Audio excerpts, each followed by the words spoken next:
2022, Dongshan City. A guy in a black t-shirt with black hair touches his face in surprise and says that this is not a dream, sitting in his bed on the floor and looking at the purple rift in space right in front of him. He said that he woke up and the entrance to the dungeon was right at his house. In 2012, similar portals began to appear all over the world. After a series of riots caused by competition to explore these portals, the dungeon spiraled out of control. Soldiers armed with machine guns fight goblins running at them. The government has introduced 5 rules. 1. You can't get rid of the portal, but a raid can seal it. 2. If you fail to close it within the specified time limit, the defense will fall and the dungeon monsters will flood into this world. 3. People who get lost in the dungeon and still survive are doomed to stay there, becoming adventurers. 3 men, a swordsman, an archer, and a mage stand in a battle stance in the forest, surrounded by wolf-mouthed monsters. 4. The higher the level of monsters in the dungeon, the greater the reward for conquering it. 5. Top-level dungeon bosses can't even be destroyed with a nuclear warhead.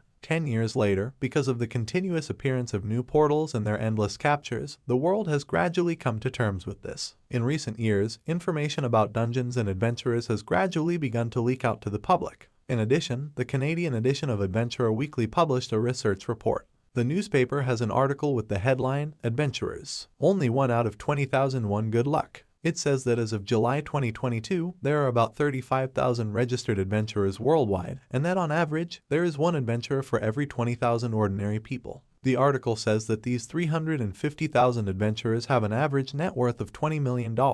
The lack of jobs, the hungry rich, and the importance of social status, which is chased by everyone from bandits to officials, have contributed to the fact that the profession of an adventurer in the hearts of people has become a cherished dream. To the public, adventurers are the root of evil, an opportunity that can't be exploited, but it can't be eradicated either. The host of the evening show asks a man in a yellow suit with white hair that his profession has brought him more than $500 million in the last 3 years. He replies that even though he's been dubbed the legendary adventurer, this is just the beginning for him. But few people know that behind this high-level adventurer are hundreds of corpses of mid-level and low-level adventurers, as well as civilians who got lost in the dungeons. The main character's name is Cheng Hai, and he is one of the few people who knows this dirty little secret. Cheng Hai scratches his head thoughtfully, wearing glasses, a black t-shirt, and yellow shorts. Looking at the entrance of the dungeon, he told him that he had caused him trouble. He thought about the fact that 5 years ago, the death rate when entering an entry-level dungeon was 50%, and half of the cases were fatal. Thinking about it with a tense face, he concluded that as much as he needed the money, the risk was too great. Cheng Hai is an expert on the secrets of dungeons and adventurers, and the author of best-selling books such as The Immortal Adventurer, Oni, and Death Knocks. He took out his phone and decided that it was better to give it to the government, or rather the Adventurers Guild. He recalled that when an ordinary citizen found the entrance to a dungeon and surrendered it, they were rewarded with rare treasures. An alert from a news channel appeared on the phone screen that an association employee in Shanghai was arrested by the police today, and according to reliable sources, this person is suspected of murder and reselling portal coordinates. Shanghai stared intently at the phone screen and shook his head, saying that he wouldn't necessarily get someone who wanted to kill, thinking about whether these people would rent out the portal later. Then he thought that it would be impossible to sell the portal to some financial organization either, because they would have to use it at least 10 times in the beginning. And in the future, in order to prevent him from selling the items that he would receive as a reward, they would follow him and he would die in an accident before these 10 attempts are over, and concluded that it is not a good idea to test the moral level of capitalists on their own safety record. Then he looked at the portal again and thought that he shouldn't just leave it like that either, because as soon as the time runs out, he will turn, the monsters will break out, and this will inevitably lead to victims and destruction of state facilities, and the main character can be soldered for 20 years for knowing about the existence of the portal and not reported it. Cheng Hai decided that the first step was to check the portal's level, and if his death rate was higher than normal, then he would just move to another city and before leaving, call the police to deal with it themselves. He added that if the survival rate is normal, then he will try to cope with it himself, and if it doesn't work out, then he will use the option above. He opened the treasure hunter picture book on his phone on the dungeon portal level table. Next to the image of the purple portal, it says that this is a hunting entrance to the dungeon, which has a survival rate of 80%, and that the tasks in it are mainly related to hunting monsters in the dungeon. The main character concluded that this was a second level entrance. The level of the portal can be judged by its size, and the entrance to Cheng Hai's house is too small, so the only possible level is the entry level. 2 days later, a yellow uniformed courier called at Cheng Hai's door, announcing that he was a courier. Cheng Hai opened the door a crack and told him to come in. The courier handed him a box with a receipt for receiving the parcel and asked him to sign. While Cheng Hai was signing, the courier quietly asked him that he had discovered a new portal, explaining that otherwise he would not need to buy chain mail, which caused the main character to turn pale in surprise. Taking the bat in his hands, he waved it in the air and, laughing awkwardly, said that he was just playing war games, broke the previous one, so he decided to buy a new one and asked if there were any problems. Turning around, the courier adjusted his cap, smiled awkwardly, and said he was just asking. Cheng Hai stared after him intently through the doorway and thought that even though he had long known how eager ordinary people were to become adventurers, talking about such things so bluntly scared him. He closed the door and turned abruptly to the box. After taking off his clothes, he changed into chain mail and iron armor, replacing his glasses with contact lenses, and armed himself with a fire axe that he bought at a nearby fire equipment store. The main character noticed that the armor is heavy and a little tight in the chest, and looking at himself, said that he is grateful that it does not restrict movement.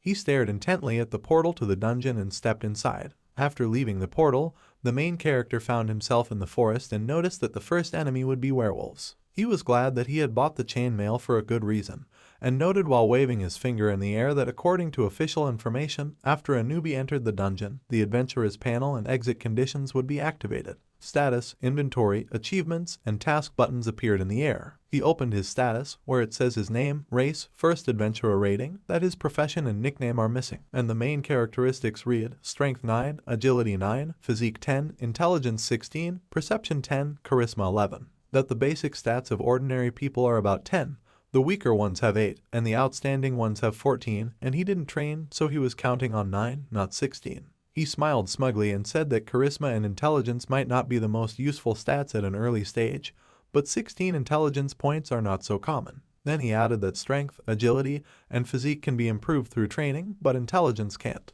He chuckled and told himself to calm down, then decided to read the terms and conditions and clicked on the tasks button. The blue dialog box said, Murloc Hunting Season. Challenge Level 2. Current Challenger 1 of 5. Exit conditions: kill any Murloc. Completion conditions: destroy the Murloc squad. There are 9 trials left in this dungeon. After passing the level, the tests will be cancelled. 28 days, 18 hours and 42 minutes are left before the dungeon reset. Cheng Hai opened his mouth in shock and shouted about how he was allergic to water reptiles and whether it was impossible to pick out normal opponents for him. A Murloc with huge eyes, fins, and gills walked through the forest, armed with a spear, and made gurgling sounds. The main character's eyes appeared in the bushes, and he jumped out at the Murloc with a cry, swinging the axe. The Murloc saw this and jumped back, causing the blow to only graze his arm. The Murloc said in its own language that the captain was right, and adventurers do come into this forest. Evening came. The main character wipes sweat from his forehead, removing his helmet, and says that perhaps the difficulty of this dungeon was indicated incorrectly, standing next to a dead Murloc lying on the ground, from which an axe protruded.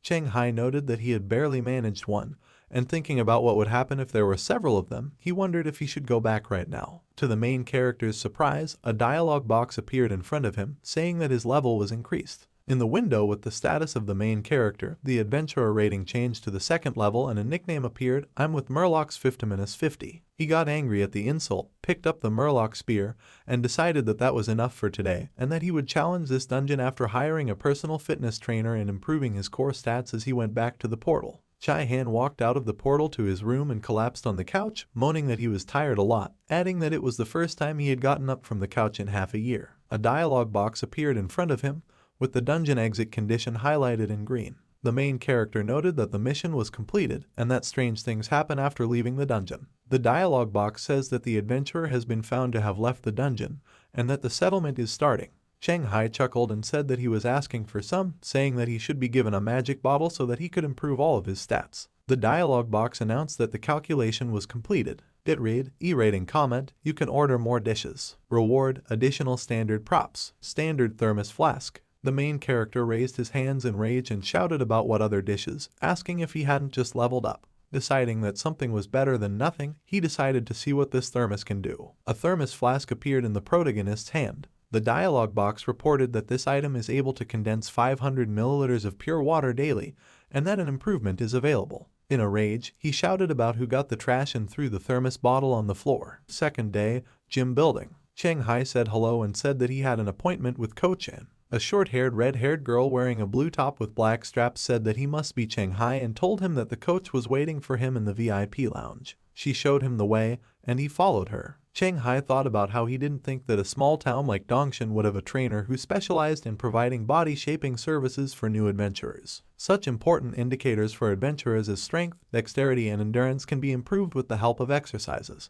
Cheng Hai thought hard that his book fee was barely enough to cover his expenses, but since this training would help him improve his stats, it would be worth it. The girl asked him with a smile if he was already doing fitness, and Cheng Hai said no. She asked why such expenses would be necessary, adding that a regular coach would be enough for beginners. She then looked at him with her eyes slightly closed and asked if he had become an adventurer. Cheng Hai remarked that she was quite straightforward and told her that if a person had a goal, they should hire a better coach, and added that he thought that for adventurers, a regular coach wasn't the most suitable option, flexing his hand into a fist and smiling. She replied that he should be able to then, and pulled on the door handle. The protagonist thought hard about wondering what the best coach in Dongshan looked like. The girl announced to coach and that they had come to see him. Cheng Hai saw a man with long blonde hair wearing a pink tank top wiping sweat from his face. The main character thought that this wasn't exactly what he expected, that he thought it would be a huge beefy man, and in front of him just a guy with a pretty face. A huge man twice the size of the main character, standing to the left of him and looking down from above, said that his course costs a lot of money and not everyone can afford it.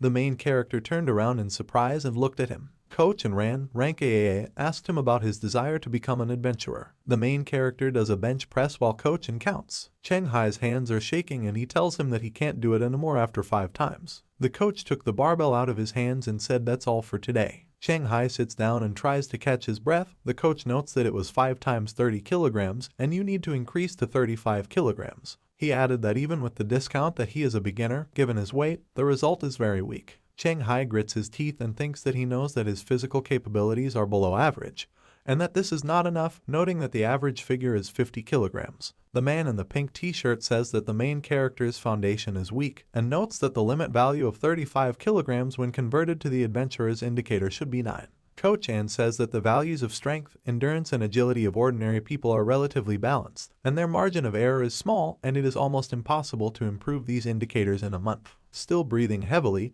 Cheng Hai turns to them and asks how long it will take him. The coach replies that everything depends on him, and if he practices every day, then in a month and a half you can reach the value of 11, and after the transformation he will become an adventurer of B rank and will feel much stronger. The main character replied that he understood and said that he would train according to this plan. He asked how to pay for it, and the coach told him to drop it on WeChat. The man in the pink tank top was glad that he wasn't going to be studying alone anymore and introduced himself as Zhu Mao. Cheng Hai introduced himself in response, saying that he was a writer. Cheng Hai and Zhu Mao are sitting at the bar in a burger joint. Zhu Mao asks why he signed up to coach and adding that although he is a professional, it is not cheap. He asked why there was a rush, saying that classes at home or a simpler coach could also improve physical abilities. Then he said that usually only adventurers with experience or who have signed a long-term contract with the association use the services of such a coach, adding that if he was not an adventurer in Wales, he would not be able to afford the services of Anne's coach while holding a bitten burger in his hand. Holding a ketchup fries in his hand, Cheng Hai replied with a smile that he was not short of money, so he was spending his fees, explaining that since he had a clear goal, he decided to find the best coach to lay a solid foundation. Zhu Mao propped his head on his palm and said that he thought he had discovered the entrance to the dungeon and was forced to become an adventurer. He gave the main character a cold look and said that since he was just planning on becoming one, he should teach him something so that they wouldn't try to trick him later. Zhu Mao turned to the main character with a smile and there was a sign above his head, "Leave him to die." He said that the first time you enter a dungeon, each adventurer gets a corresponding title based on their stats and they can choose whether to wear it or not. He explained that attributes and stats when leveling up don't go unnoticed by other players, and that hunters who specialize in finding low-level dungeons often hide their title because it would be strange if they had it displayed. He said that the hunter in turn would always know who became an adventurer and would follow that person to find the entrance to the dungeon. Zhu Mao noticed that Cheng Hai didn't react and concluded that Cheng Hai wasn't really an adventurer, but just a writer with money who intended to become an adventurer, as if there was nothing wrong with that. Adjusting his glasses, Chai Hai said with interest on his face that he would remember. Despite the stony expression on his face, Cheng Hai thought that it was a good thing that he didn't use his title, otherwise he would have been exposed today. Zhu Mao said that Kochen must have already finished with the contract and called for the protagonist to go. Kochen is sitting at a table with a laptop, surrounded by awards and cups, in front of a girl with red hair. He says that Cheng Hai is a fairly well-known writer specializing in adventure novels, and that it's not surprising that he has the financial resources and motivation to attend his classes. He concluded that he wanted to improve his fitness so that he could participate in the adventure himself. The girl said that he also doesn't have any special deadline requirements, so it doesn't look like he found the entrance to the dungeon and he has a month left to complete the task. Coach said with a grim face that the probability that Cheng Hai was an adventurer or that he had found the entrance to the dungeon was extremely low, and said that if Zhu Mao didn't say anything when they returned, proceed as usual. Coach stands up from his seat with a grim face. The title, Rookie Killer, is visible above his head.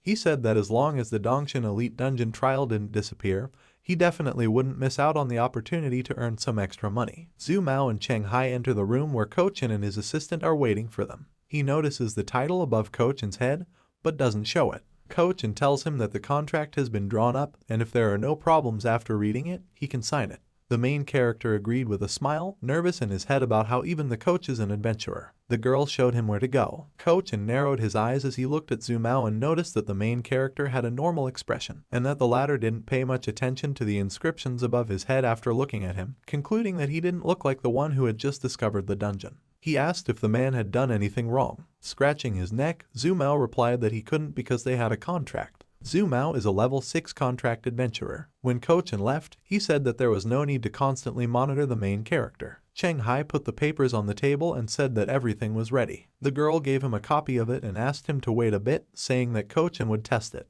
The main character is trying to catch his breath while sitting on a treadmill. The coach says that this is enough, writing something down on paper, and concludes that the assessment of his physical form is extremely disappointing.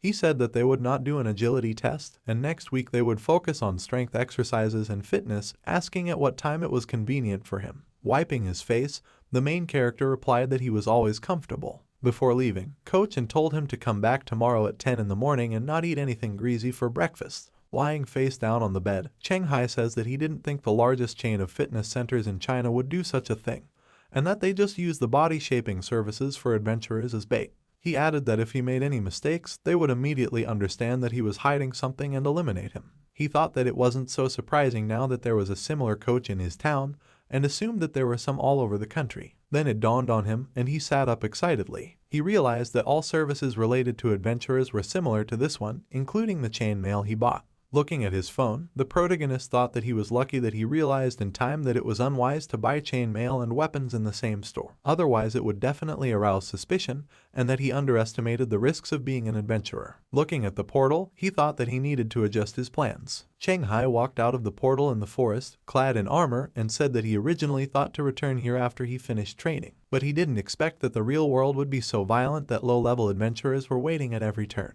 Looking at the interface buttons, he tiredly said that even though he was lucky to avoid trouble today, he wouldn't always be lucky, and that the only way to level up was to take the risk. The exit conditions on the dialog box changed to a pair of murloc eyeballs. Noticing this, the protagonist remembered the murloc he killed yesterday and went to where his corpse was, saying that he didn't know if yesterday's eyeball would come off. On the ground lies a gnawed murloc with its body cut open. While holding his nose, Cheng Hai noticed that the internal organs had been eaten and asked who had done it. He noticed that the eyes weren't eaten and was glad that he didn't have to fight, so he sat down on the ground next to the dead murloc and said that he would just walk around and make a few notes about the place. A murloc appeared behind him and shouted at him in its own language, asking if he was the killer. The main character exhaled when he realized they were murlocs and shouted at him that he could make him one when the second one appeared. Cheng Hai started running away with all his might, shouting that he couldn't beat two people and needed to run. Evening came. The main character and the murloc stand side by side, trying to catch their breath. The murloc fiercely pointed its spear at Cheng Hai and shouted in its own language. The latter, grinning, wiped his face and told him that he was going to die any minute, but everything was bragging and asked him if he understood. He pointed gloatingly next to the murloc and shouted that it and its companion had split up, which surprised the murloc.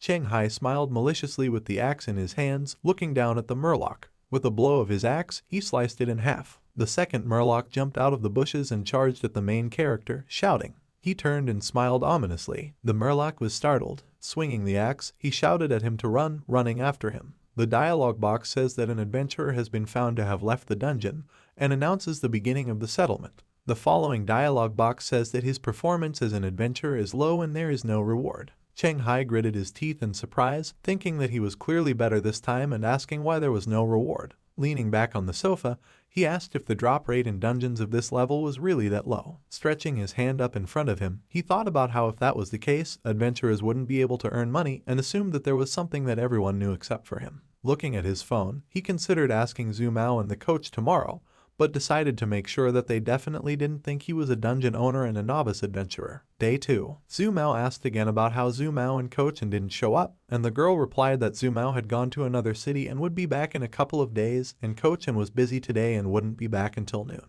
He replied that he would go to the VIP lounge. Cheng Hai runs on a treadmill with a mask on his face. Zhu Mao asks Kochan about the fact that the main character has been training so much for the past few days that he wasn't there, to which the coach replies in the affirmative. He notes that he is quite persistent and that the moment is not far off when he will raise his strength and agility to 11. He explained that if he continues like this and is not slowed down by injuries, then his strength, agility, and overall body condition can rise to 12 pretty quickly. Zhu Mao turned to the coach with a smile and asked if he was considering recruiting him, explaining that he was a rich and persistent candidate and would definitely become a successful adventurer in the future. The coach replied that he had asked him while Zhu Mao was away, but he refused and said that he wanted to become a black adventurer, that is, not affiliated with associations and companies, not subject to supervision and restrictions, and having more freedom, and then work solo. In response, Zhu Mao shrugged and said that they each had their own plans. Cheng Hai is lying on the treadmill, trying to catch his breath. Zhu Mao walked up to him and said with a smile that he was working too hard and would get hurt if he trained so hard, adding that he had a whole year ahead of him. He sat up and replied that he wanted to become an adventurer as soon as possible, and that he was afraid that if it took too long, his finances would simply run out. Zhu Mao thought about the price of an adventurer's quota on the black market, which only increases over time, and agreed. Cheng Hai sits at a table in a burger joint and stares intently at his burger, thinking that given the fact that the coach tried to recruit him, he can be sure that they've ruled out the possibility that he's an adventurer, even if he's an entry-level one, and now it's just a matter of finding the right time. Zhu Mao walked over to the table with a tray of food in his hands and asked him why he was frozen and what he was thinking. He replied with a smile that he was just tired and a little distracted. Zhu Mao replied with a serious face, holding a French fry with ketchup in his hand, that it wouldn't work that way and the constant exertion of overwork only increases the risk of injury, and injury will slow him down. Cheng Hai replied that he had already realized that the amount of training needed to be reduced, and, pretending to remember casually, asked when he had managed to recoup the initial investment in the adventurer profession. Zhu Mao shook his head and said that he hadn't succeeded yet, and he needed to wait until his level reached at least 11 before he could think about making something pay off. The main character asked in surprise why after level 11. Zhu Mao explained that this is because low-level adventurers, especially those from 1 to 5, are useless to mess with, and the survival rate is lower than average only in campaigns led by veterans. He said that adventurers without ambition usually choose mixed levels, and at 6-10 levels, the difficulty of the mission increases significantly. Information about monsters is more valuable, so the guys who are before start working as information collectors at this stage. He added that the survival rate is not as high as in the previous stage, and said that only at level 11, when the difficulty level does not allow mixing, do adventurers start to make a profit, and adventurers at this level already have sufficient strength and agility. He explained that equipment, items, and skill books, everything that helps you level up, are sold at a very high price. Cheng Hai said that he didn't understand why level 6-10 adventurers didn't actively prepare if a level 11 dungeon was so dangerous. Zhu Mao replied that for many reasons. He started to explain that first of all, the Adventurers Association doesn't officially force adventurers to attack dungeons, so most of them prefer to retire in order to return to normal life when they reach level 11. He added that few adventurers make it to elite dungeons, and that compared to levels 11-15, which have great advantages in addition to risks, at level 6-10, relying on information gathering and logistics can recoup the initial investment and even get a little bit on top, and that such people do not need to risk their lives to survive. Up to level 11-15, Cheng Hai realized that this was why Zhu Mao decided to stay at the 6th level for a longer time. Looking at his phone while sitting on the couch at home, Cheng Hai says that he really learned a lot, and that it's not surprising that he can't find any useful information because most of the community does this just to make money. He said that they only provide information to others, and in the future, all owners of low-level dungeons will be eliminated. Recalling Zhu Mao's words, he thought that what surprised him the most was that in the dungeon, the reward can only be obtained once, even if the mission is completed several times. He looked at the portal and thought that looking at it from this point of view, the only value that could be taken out was the quota for automatically turning all those lost in it into adventurers. The main character changed into his armor and thought that given the risks associated with selling adventurous places,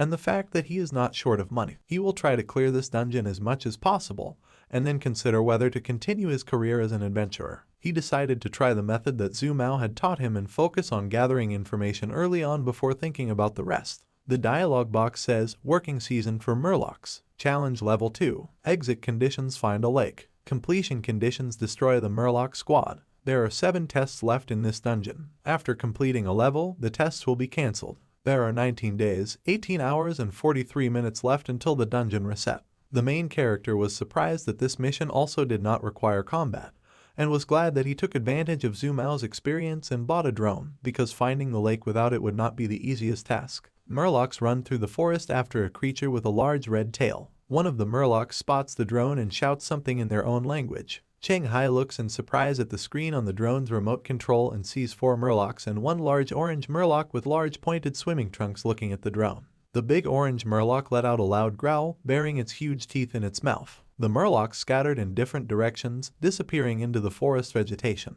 Cheng Hai, looking intently at the screen, wondered if it was a Murloc, and concluded that although its appearance and aura were different from those Murlocs he had fought before, he was sure that it was also a Murloc, but of a higher level and with more advanced abilities. He decided to complete his mission first and then return to the search for the orange Murloc. Looking around, the Murlocs emerged from the bushes. Simple Murlocs looked at the drone and pointed at it, while orange Murlocs looked in the opposite direction. A few minutes later, Cheng Hai announced that he had found the lake. The drone flies over a lake located among the trees. Sitting on the ground near a tree, the main character, smiling, says that it is not surprising that there are so many Murlocs in this forest, since there has been such a large lake all this time. He said that the exit conditions must be met. The task dialog box turned red and the exit condition changed to a fake lake. A black dialog box with red text announced that the map was being changed and the dungeon's rating had been increased. The main character looked questioningly in the direction from which the sound came, and found a large orange Murloc looking at him. Sputtering and making a loud noise,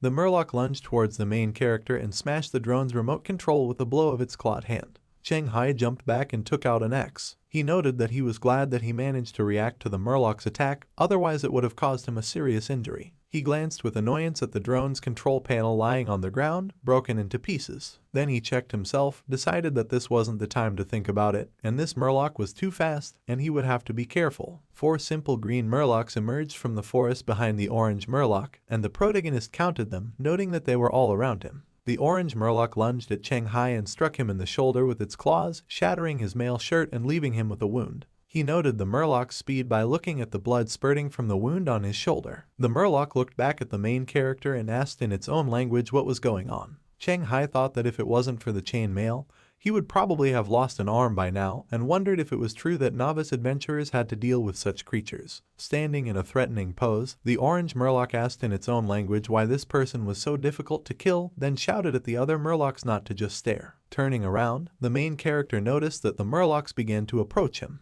Gritting his teeth, he glanced at the orange Murloc and thought that it would be fine if he only had to fight it. But he would also have to spend energy on ordinary Murlocs, and noticed that the difficulty of this dungeon was much higher than the stated one. Looking back at the portal behind the trees, he decided to run, and a red system warning caught his attention. The dialog box highlighted the text in red and warned that all achievements will be cancelled when you exit the dungeon. In front of the cave entrance, there are goblin corpses and small lights. A punch smashes the stone wall of the cave. A bespectacled man with a book in his hand tells the man with red hair, calling him Quan Chun, that he is just taking out his anger on the dead man, and slams his book shut. The guy with glasses is called Bu Jiaming, and he's a level 5 contract adventurer ranked in the top best companies for adventurers, and his title is 5 fireballs that destroy everything in their path. Quan Chong turned around and asked, "So what?" He is a level 5 contract adventurer, also ranked in the top best companies for adventurers, and his nickname is the Overbearing Fist of Rage. In front of him is a huge goblin body slammed into the cave wall and covered with a dent from punching.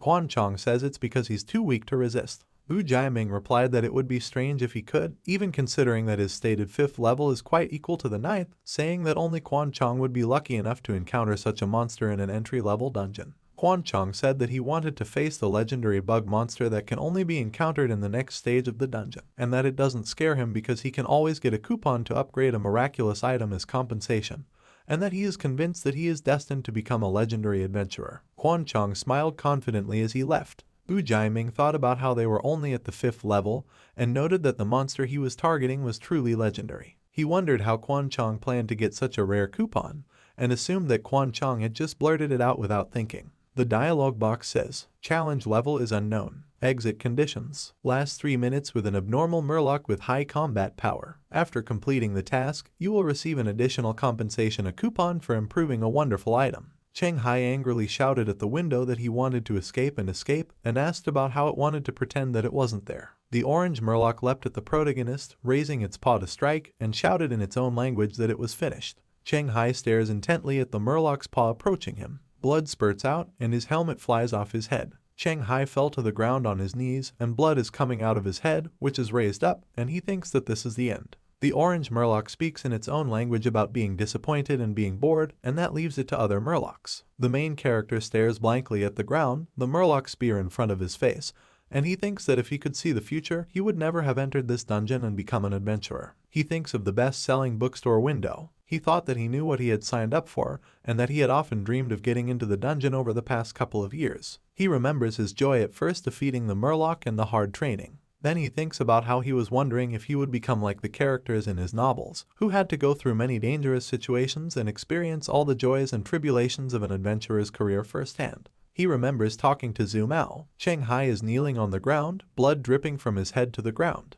He thinks that he is afraid of death and that he is a coward who doesn't really know how to fight. He snatches up his axe and cuts one of the murlocs in half, shouting that he is also an adventurer and can't die here. The orange murloc turns around in disbelief and looks at what is happening. Swinging his axe, surrounded by murlocs, he tells himself to think about what trump card he has and what he can use. He remembers his title, Murloc Fighter 1v1, and shouts that he wants to use it. A blue dialogue box appears above his head, stating that the Murloc Fighter 1v1 title has been used. It says, "Title effect automatically finds the nearest strongest murloc. The user who uses this title gains the target's strength, agility, and perception." The following dialogue box announces that the title has increased his stats, strength +1, agility +8, perception +6. Cheng Hai swings the axe at the murloc, attacking him with a quick movement. His blue title is visible above his head, and he cuts the murloc in half. He notes that his body has become lighter and stronger, and he feels that all the murloc's movements have slowed down, suggesting that his vision has also improved. Glancing threateningly at the remaining 2 simple murlocs, who were visibly nervous, the protagonist thought that in this state he could deal with them. After a moment of silence, the orange murloc said in its own language that it was strange, and asked why the man had suddenly become so strong and what he had done. There are 4 murloc corpses lying behind the main character, and he heads towards the orange murloc, holding an axe in one hand and a murloc spear in the other. With a sinister smile, he told him that they were now alone. The orange murloc shouted at him in its own language not to get cocky just because it managed to get a couple of its low-level bipods. Cheng Hai thought that he didn't know why, but this murloc's strength was incredible, and that even in this chainmail, he couldn't match its strength and speed. He threw the axe to the ground, grabbing the spear in both hands, and thought about how he only had one chance, and he only had to leave his defenses in one place, and the helmet would have to be removed, because this murloc would use a direct attack method to reach the speed limit. The main character reflected that he had determined the murloc's attack style and route, and he needed to give up the head guard to use it as bait, thereby winning the chance to exchange injuries and severely injure the opponent. And if he did not take this opportunity, then he would not have another chance to do something like this. He sighed and thought that he wasn't sure he'd survive this, and it was really terrible. Finding the moment to attack and swinging his spear, he decided that he had to try and get out of it. The main character and the orange murloc were behind each other, exchanging blows. The spear pierced through the murloc's mouth and throat, remaining in its body. Cheng Hai chuckled with a blank stare, blood gushed out from his neck, and he fell to the ground, asking about how he was good for nothing. The orange murloc, trembling, clutched at the spear stuck in its body, trying unsuccessfully to pull it out, and shouted in its own language that the fact that this weak little human managed to injure it was ridiculous. Closing his eyes, he thought that this was a nightmare and fell to the ground. A blue dialogue box appeared in front of the fainting Cheng Hai, announcing that the death of an abnormal murloc with high combat power had been recorded and the mission completed, and announcing that the settlement was underway. Then the following message appeared on the dialogue box: calculation completed. Comment: for a novice adventurer, you have proven yourself to be incredible without fear of death. Received a new title, Escape Death. Hidden bonus, Death Escapee Certificate. One-time item received, Magic Item Upgrade Coupon. Friendly reminder, using this coupon on the thermos bottle that you received earlier will help you solve your problem. Lying in a pool of his own blood, Cheng Hai tapped the button for a regular thermos flask, and it appeared in his hand. He said to apply the coupon to a regular thermos flask. The thermos flask glowed and turned into a glass jar with a red potion inside. A dialogue box labeled as Miracle Item Delivery announced that it was a magic blood restoration potion, and described its effect. Daily produces a potion with a random flavor that can be used to heal injuries and restore physical strength. Cheng Hai drank the red potion, and the wounds on his body healed. Exhaling heavily, he collapsed to the ground and noted how much it refreshed him. After a few minutes, he sat up and sighed, noticing that the wounds on his neck had already healed. The main character opened the status window and noticed that his perception increased slightly and was equal to 11. He asked what the exit conditions were now, and when he opened the task window, he drew attention to the conditions for completing them, which said to destroy the pond with the brood of murlocs. Getting up from the ground and gathering up the spears of the defeated murlocs, he decided that he definitely couldn't do it right now and entered the portal. When he came out on the other side of the portal in his house, he noticed that the entrance to the dungeon had increased. He touched the portal with his hand, and the electric shock pushed his hand away. The blue dialogue box said, "Insufficient level, the entrance to the dungeon is closed. The number of trials in the dungeon is 10. After clearing the dungeon, the number of trials will be 0. Before the dungeon expansion, 89 days, 23 hours, 42 minutes. Cheng Hai was surprised to see that his level was insufficient, and the level of the dungeon had increased. He said that the conditions he met to exit the dungeon had to belong to a higher level dungeon, and it was no wonder that the difficulty of the mission increased so much and that he received an improved reward. A blue dialogue box reported that adventurers were found to have no job and suggested applying for a transfer certificate to the hidden profession of Deathwalker. The main character remembered that there was someone on the forum who emphasized the importance of the profession. In the forum post, it is written that the 4 elements of an adventurer's power are the main characteristics, title, inventory, and profession, and the most important among these 4 is the profession. Cheng Hai clicked on the confirm button, and the dialog box announced the change of profession, showing the download slider. A dark purple energy enveloped him, which surprised the protagonist. In the status window, the profession Deathwalker appeared. The dialog box announced the effect of following death. 1. Perception plus 5. 2. The closer the adventurer is to death, the greater the strength and agility. Stat points increase from up to 4. 3. Unlock rewards. Cheng Hai was surprised to see that his perception was now 16, and found that even with his eyes closed, his brain could accurately imagine and perceive every corner of his living room. He thought hard that he was afraid to imagine how people with a perception score of 20 would see the world. He remembered that his first title had synchronized his basic stats, strength, speed, and perception with the murlocs, and wondered what the effect of his new title was. The dialog box reported that the effect is triggered when the wearer is seriously injured or dies, or encounters an enemy whose strength is slightly greater than their own, strength plus 4, agility plus 4, perception plus 4. He reasoned that this bonus adds 4 points to strength, agility, and perception, and its effect is similar to his new profession. Then, he noticed that he would be able to gain plus 8 strength, agility, and perception in the new status under extreme conditions. He grinned nervously and said that if he was brave enough, he would be able to activate the self-harm effect on his own during the encounter with the enemy, kill the enemy, and then use a recovery potion. He was glad that thanks to the potion, his options were limitless and he no longer had to worry about overexerting his muscles due to training, and he could train as much as he wanted. A month later, Cheng Hai holds a barbell in the gym. His muscles noticeably increased and, exhaling, he lifted the barbell with large weights above his head. Zumao, who was standing next to him and wiping his face with a towel, looked at him in surprise and thought to himself, who would have thought that a rookie would be able to achieve such a result in less than 2 months, and it usually takes a whole year to do such a thing. He thought that if it had been anyone else, he would have been taken to the intensive care unit long ago, which means that he has an amazing physique, and suggested that it might be 17-18. Thinking that Cochin had made a big mistake, he walked up to Cheng Hai and threw him a bottle, congratulating him on how confident he was that his strength and agility had already reached level 12, and with his current level, he would definitely be able to meet the conditions to exit the dungeon. The main character caught the bottle and began to drink from it in large sips. Zumao asked him if he would like to join Wales, and he replied with a smile that he didn't want to be held back by any contractual obligations. Zumao spread his hands and shook his head, saying that he thought they could go on raids together as colleagues. Cheng Hai smilingly told him that even if they weren't colleagues, they could still go on raids together,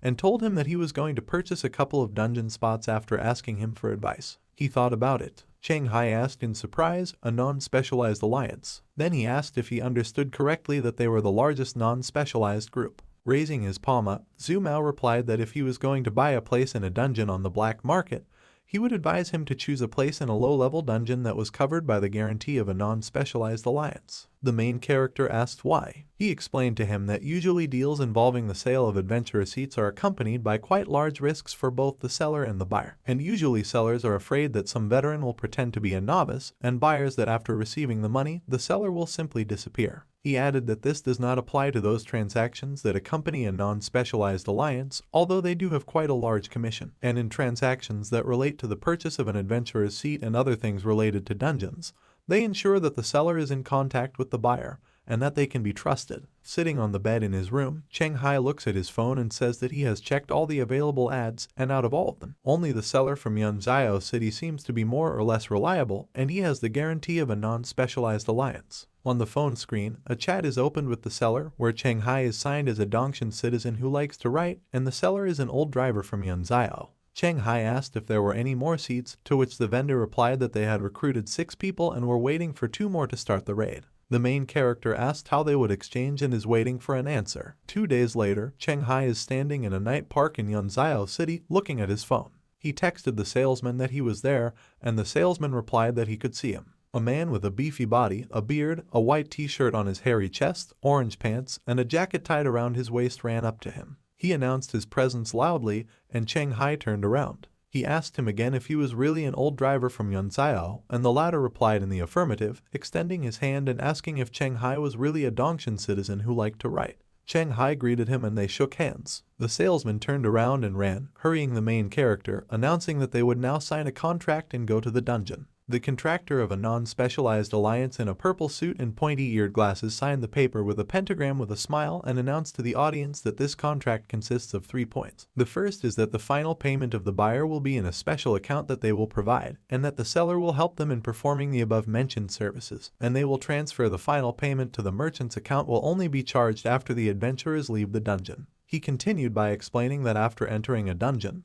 the seller is prohibited from doing things that might violate the security agreement, ignore dangerous situations, or take force against buyers, and the buyer is prohibited from divulging the location of the entrance to a given dungeon. He asked if anyone else had any questions about the contract. A man in a yellow sleeveless jacket with the nickname Leader and a man with long white hair with the nickname Liang answered that there were no questions. Cheng Hai and an elderly man with white hair with a confused expression with the nickname Hateful Hatred answered that there were no questions. The contractor smiled with his sharp teeth and said that in this case the contract would take effect, and the pentagram on paper turned yellow. Yellow pentagrams lit up on the adventurer's hands. The fat guy with the nickname You Don't Mind Me Making Fun of You and the thin guy in a white shirt with the nickname Security Squad Leader were surprised to find glowing pentagrams on their hands. Putting the pen back in the breast pocket of his jacket, the contractor announced that this was the end of his work, and as he left, he waved to them and said that he hoped they would do more work in the future. The salesman dusted off his hands and smilingly told everyone not to disperse,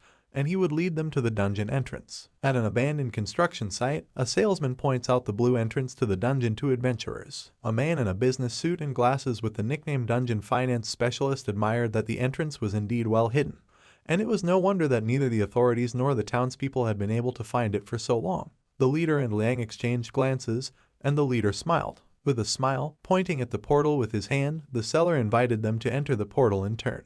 They came out in a level 4 dungeon forest, the Witch Forest. A thin man in a jacket asked who was waiting for them in the dungeon, turned to the salesman and asked if they were newbies. The fat guy jumps up and down in glee, shouting confirmation that he's an adventurer. The seller grinned and answered in the affirmative and said that they even seemed to be traveling. Cheng Hai noticed the conversation between the shop assistant and the man in the jacket and noticed that there were originally 2 of them. The salesman clapped his hands and asked for a moment of attention. He told them to repeat loudly after him, "Status window." The adventurers did as he said, and interface buttons appeared in front of them. The salesperson explained to the adventurers that this window will show them their characteristics as an adventurer, and that by scrolling down below, they can check the details of the current mission, and that the content of the status window is only visible to them, so they don't have to worry that someone else will see the information about them. The man in the jacket announced that they could now tell them their exit conditions so they could sort them out. The fat guy, looking at his status window, clutched his head and shouted that he had very low stats. Cheng Hai looked back at him and looked at his tasks. The dialog box read, "Exit conditions, hear the Banshee voice. Clearing conditions, kill the Banshee." The main character noted in horror that there was no banshee among the list of newbie dungeons. Cheng Hai was afraid that this dungeon had the same bug as the dungeon in his apartment, and he thought that based on the survivor's mistake, if the monster from the beginner's dungeon wasn't included in the beginner's guide, there were two options: either it was an extremely rare case,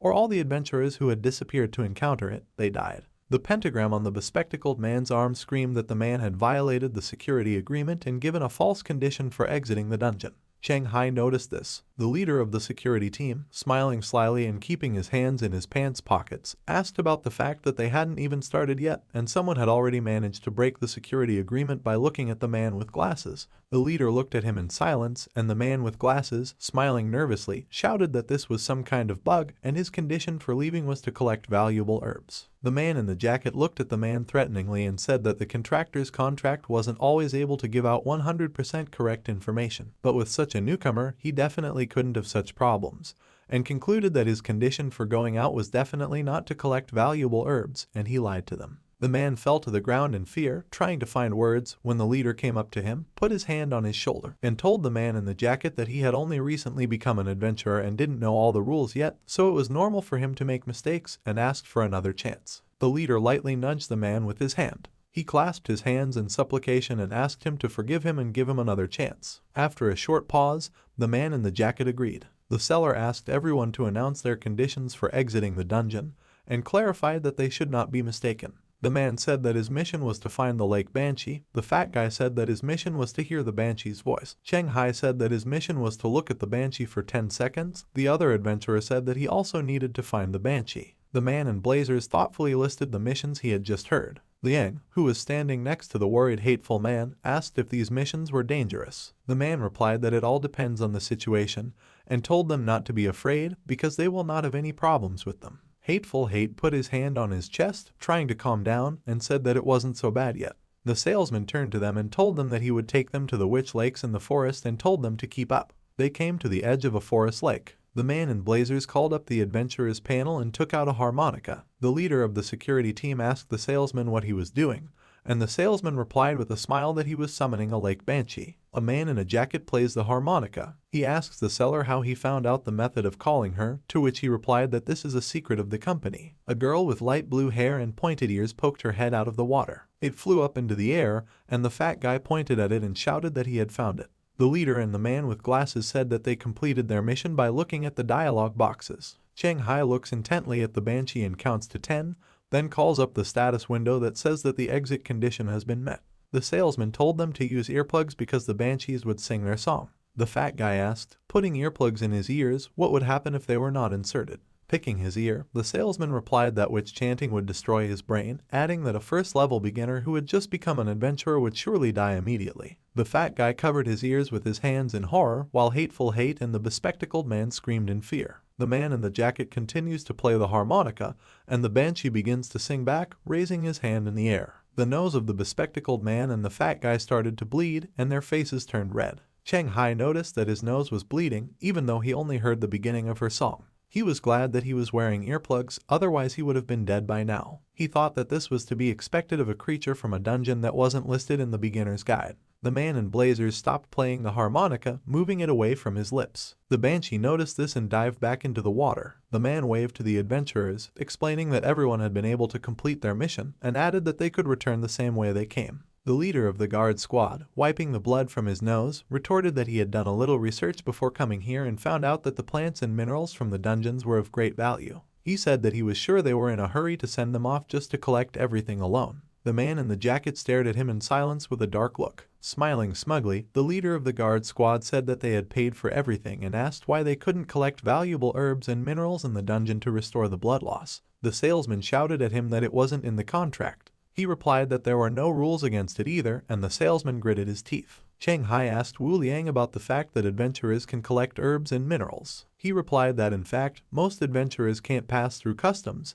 and their main method of making a profit is collecting resources and information about monsters. Turning to the leader of the security team, the man in the jacket clarified that he believed that once the task was completed, they could not take measures against them within the framework of the contract, so that they would not do anything stupid. He smiled wickedly and asked the man in the jacket if that was the case. Smiling maliciously back, the man told him that there was one thing he hadn't considered. Liang stiffened. The man in the jacket said that he didn't sign the contract with them and took out an oblong object from the inventory. Leader Liang blocked his path by crossing his hands, and he asked what they were doing. Liang pounded his fist. The title of combat expert was displayed above his head, and he said that he wouldn't work without it. The leader said with a grin that he thought his argument made sense because it was just herbs and minerals and they weren't worth making such a fuss about. The vendor shouted that according to the contract, if he didn't exit the dungeon, they wouldn't receive the final payment, and if he died due to collecting resources, they would all suffer losses. The leader, to the seller's surprise, told him that he could protect them in exchange for resources on their part. The salesman smiled and held up the palm of his hand, apologizing and saying that they weren't willing to take that risk. The leader clarified with a smile that it was out of fear of taking risks and suggested that there were other secrets in this dungeon, and they were afraid that they would discover them during the resource gathering, and the vendor gritted his teeth nervously. He told the leader that he was far from a novice and had come here for a mission. The veins on the salesman's face bulged. He called out to the man in the jacket, calling him Liao Liao, who was standing in front of Liang with gritted teeth, asking what he was doing. Liang told Liao Liao that he should see for himself which of the two was stronger. Liao Liao stared at him in silence, gritting his teeth in anger. He put the guns away and told them to do whatever they wanted and announced that they were leaving, much to the surprise of the salesman. The salesman ran after him. Hateful Hate asked in surprise that they would just take it and leave. The bespectacled man adjusted his glasses and said that the leader who spoke on their behalf was actually a much more experienced adventurer than these two. The leader placed a hand on Liang's shoulder, who calmly closed his eyes, and the title team leader was displayed above his head. He said while pointing his finger at Liang that he wasn't that strong unlike him. Cheng Hai tensed up and thought that according to what Zhu Mao had taught him, a true contract master would not allow an adventurer disguised as a novice to enter the dungeon so as not to lose a buyer, concluding that it was simply illogical. The leader gave a thumbs-up gesture and told the adventurers to choose. They can act on their own or join them. He explained that those who work alone keep all the profits for themselves, and those who join them will give half of the customs fee to them. Hateful Hate was surprised at how much it was. The fat guy replied with a smile that they only covered half of it, and their goal was to pass the level. He added that the normal fee for newbies was 10% or less, and if they gave half of it, they would still be 90% ahead of the newbies, and told him to stop being stingy. The bespectacled man, trembling and smiling, was surprised that just 2 months after all his accounts were blocked, he would be able to change his life so abruptly. Hateful Hate scratched the back of his head and asked the leader if these were really favorable terms. The leader, with a sinister smile, replied that it was up to them to some extent whether the newcomers could complete the dungeon, and that the reward for completing it would not be long in coming. Hateful Hate asked if just getting half of it meant that he would still get more than most level 7 adventurers after reaching it. The leader, without changing his face, replied that if he did not waste basic resources, he would really succeed. Hateful Hate, a bespectacled man and a fat guy asked him to let them join them. Walking through the depths of the forest, the salesperson tells Liao Liao that before signing the contract, it was stipulated that it only involves refusing to complete the mission, and it doesn't cover everything else, so they had to finish the mission first. Liao Liao, after a short pause, replied that it was almost done, and they were far away, so they didn't need to be followed anymore, and they didn't need to interfere anymore. With a smile, the salesman told him that his acting skills had improved significantly this time, and that he really thought that he believed that he couldn't beat Liang. Liao Liao calmly replied that he really couldn't beat him, which surprised the salesman. He continued that he was still afraid of him, otherwise they wouldn't have tried to negotiate. The salesman smiled nervously and said he understood, asking if he thought they could do it. Liao Liao replied with a grim face that the probability was not too high, and the title of combat expert would not help him, and the leader, despite his charisma, like his friend, is only at the 5th level, and he has no real means to be afraid of. Narrowing his eyes, Liao Liao added that only 1, at most 2, lucky people would be able to get out of this dungeon alive. Throwing his hands behind his head, the salesman doubted, saying that he thought it was the same last time. The leader hands out swords to the adventurers, and they look at them curiously and try them out. The leader says that now that they've decided to work together, he won't hide anything anymore, and said that he can increase the random stat of his teammates who trusted him with their lives. Description of the group leader title effect. 1. Charisma +3. 2. After becoming a leader +1 to all attributes. 3. 50% chance that the plan will be approved by team members. 4. Team members get a random attribute boost. When passing through customs, the bonus remains unchanged. Adventurers notice that their stats have increased. Cheng Hai glanced at his status window and noticed that his perception had increased slightly, and realized that the team leader was able to raise the stats of his teammates. The man with glasses turned to the leader, saying that he had a question. He said that the only way they knew of to summon witches was by using the harmonica and that they were hiding in the lake and they couldn't complete the task without them. The leader of the security team, picking up a stone from the ground, says that this is not a problem. The bespectacled man asks him for more details, and the latter, tossing a rock in his hand, says with a smile that his title allows him to annoy the designated target, and explains that the provocateur loses 2 points of intelligence, becomes vindictive and fearless in the face of death. The yellow title provocateur is visible above his head. Description of the effect of the title provocateur. 1. Intelligence -2, stamina +3. 2. This gives you a 20% chance to build a dialogue and a 50% chance to make target. 3. Angry. When used, 2 intelligence points are deducted. The fat guy is surprised to note that he is also an adventurer. The provocateur says that to establish a forced dialogue, you just need to attract the attention of the opponent, and with a smile throws a stone into the lake. The witch peeked out of the water. The leader of the security squad shouts insults at her and shows her 2 middle fingers. The dialogue box says that the second provocateur effect is used. A red dialogue box announces success, and the witch rises from the water, her face contorted with anger. She rushes in his direction, and he smiles, glad that the provocation has worked. Liang jumps in front of him and tells him to leave the rest to him. Liang approaches the witch, raising his fist to strike at the witch hanging in the air. The leader yells at the others to spread out and let Liang hold her back, and tells them to put on earplugs and spread out around the perimeter. The witch screamed and passed through Liang without taking any damage. The others gritted their teeth in surprise as they noticed what had happened. The witch approached the leader of the guard squad and began to inhale hard. Smiling nervously, he fidgeted. The witch screamed loudly, and the adventurers covered their ears, the force of the sound wave pulling the skin over their faces like a strong wind, and blood gushed out of their noses. Everyone crouched down, except for the leader and the man in the cap and earphones with the long black hair. The witch looked at him questioningly. Getting up from the ground, the fat guy was glad that he was wearing earplugs and said that his nose was bleeding. Standing up, the leader of the security team asked about the fact that the witch was also a ghost. Liang landed on the ground on 1 foot, and the leader asked if he was sure. Wiping the blood from his nose, he replied that he was sure it would take longer than he thought, and that the monk fist technique they had obtained in the previous dungeon should work, but he wasn't fully used to it yet, so he wouldn't be able to fight at full strength. The leader said that she wasn't that fast, and that he didn't think she could deal much damage to them. He added that he had a hunch that the reward for completing this dungeon would be quite generous. The man in earphones, adjusting his cap, said it was a stupid decision. Cheng Hao turned around and saw a girl walking away from him into the forest and putting on a hood. He asked her why she thought their decision was stupid, and she was surprised, turned around and thought about how she really met a person with 16 perception points, the chance of meeting with which is 1 in 100,000. He saw the title "They Pretend I Don't Exist" above her head. The dialogue box announced the calculation of 3 title effects. She said, unhappy. Then she vanished into thin air. The dialogue box declared success. The main character looks into space with empty eyes. The fat guy slapped him on the shoulder, asking who he was talking to, and he came to his senses. The guy asked if there was anyone in the direction the main character was looking,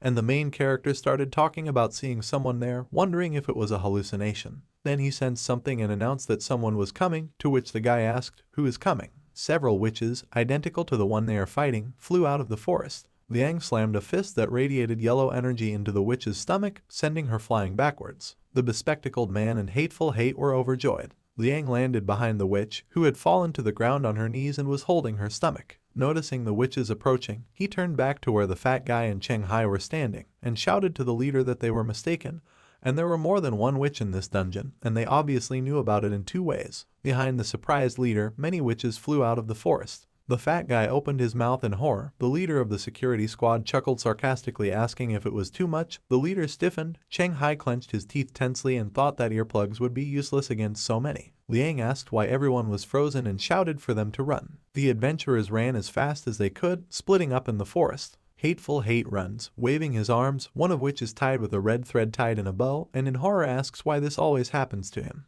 He remembers lying on the floor with his hand outstretched to a man sitting on the couch with 2 girls with red threads on their shoulders, lying with empty eyes and expressions, a man with a gold necklace around his neck, who, smiling broadly, tells him that he thought he should let go. Sticking out his tongue mockingly, he asked who said he enjoyed watching others live their lives in regret, pain, and suffering. This isn't a rank criminal, Gao Cheng Yun, a level 7 adventurer. Hateful Hate turns in horror at the witch approaching him and in a rage shouts that he has not yet avenged his comrades by swinging his sword. There was an explosion in the forest, throwing up broken trees. Hateful Hate is lying on the ground, a pool of blood under his head. He thinks about how he can die here. A fat guy surrounded by witches brandishes a sword and shouts about whether they know who he is and says that he is a man who wants to become a legendary adventurer and shouts at them to get lost. The witches hiss back. The bespectacled man was leaning over the ground in tears, looking at the approaching hissing witches, and saying, addressing himself as a mother, that he was wrong and should not have cheated the depositors. Liang is standing in a fighting stance, blood streaming from his eyes, and they are shouting at the witches to attack and that he is not afraid of them.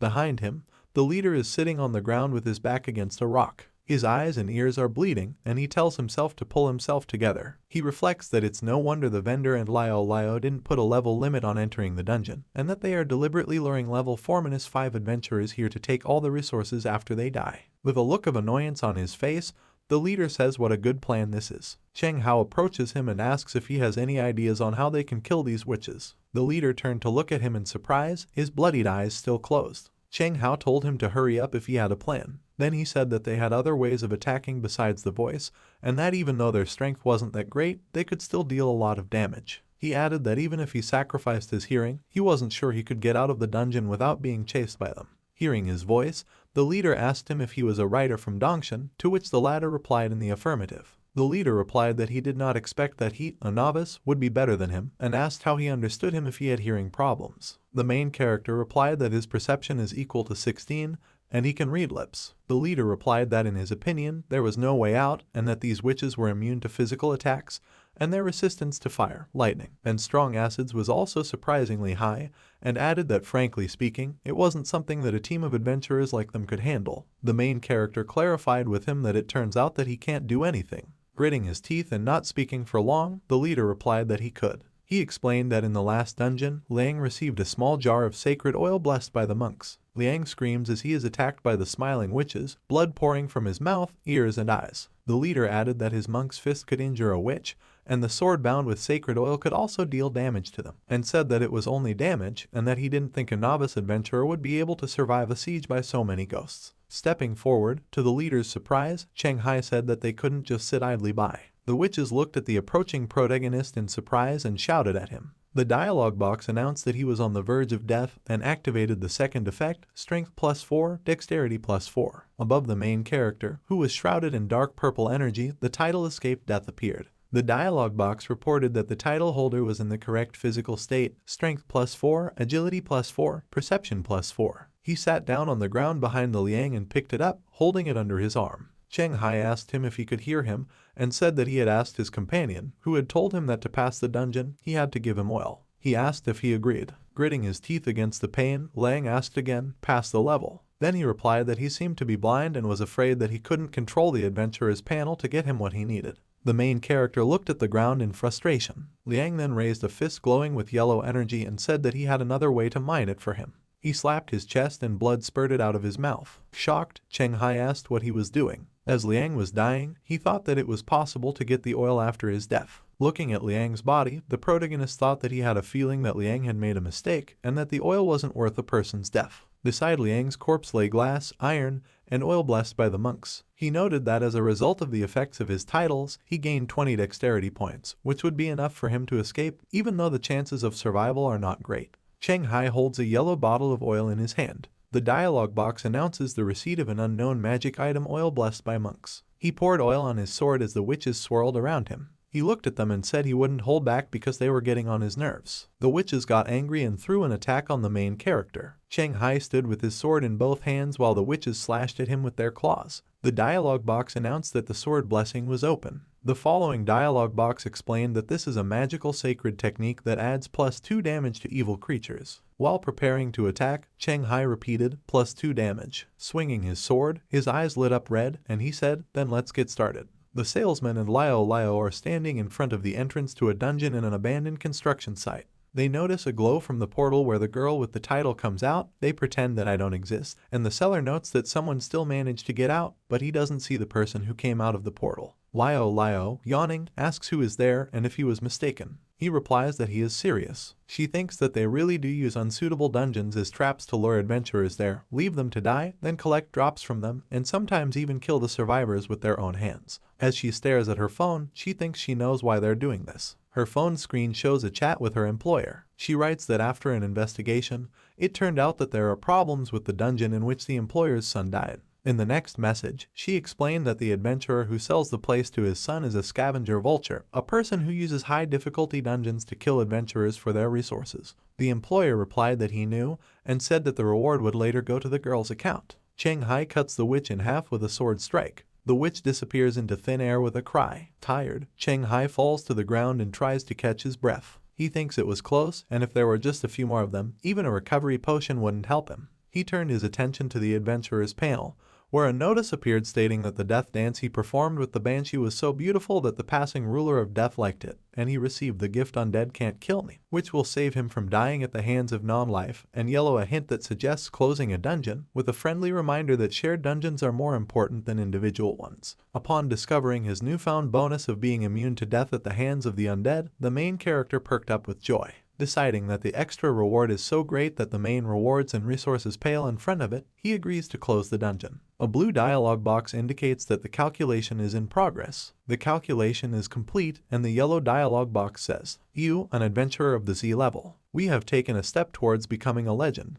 New title received, Lone Wolf. Gets a new title, Wolf in Sheep's Clothing. Received a new title, Spirit Killer. Exclusive hidden skills obtained, Dance with Death in 1 step, 1 kill. Equipment scroll received. Equipment converter 1 received. Received a rare object Song of the Sea, a box containing the voice of a banshee. Friendly reminder, you can put unused equipment in the furnace to get higher level equipment." As Cheng Hai rejoices at the rewards for closing the dungeon, he thinks about the fact that in addition to a rare item and new titles, he has received 2 new skills, noting that this dungeon is not so difficult for nothing. The leader asked why it was so quiet and if the Dongshan writer was still alive. The main character caught himself saying that he almost forgot about it. Running up to the leader, he asked him how he was feeling and if he could stand up. Gritting his teeth, he replied that it was hard for him and that it looked like the witch's scream had reached his internal organs. Cheng Hai looked at him with a serious but calm gaze and said, "That's how it is." He asked if everyone else was dead. The main character, remembering the dead bodies of adventurers, replied with a sigh that the fat man, the bespectacled man, that man and his comrade are dead.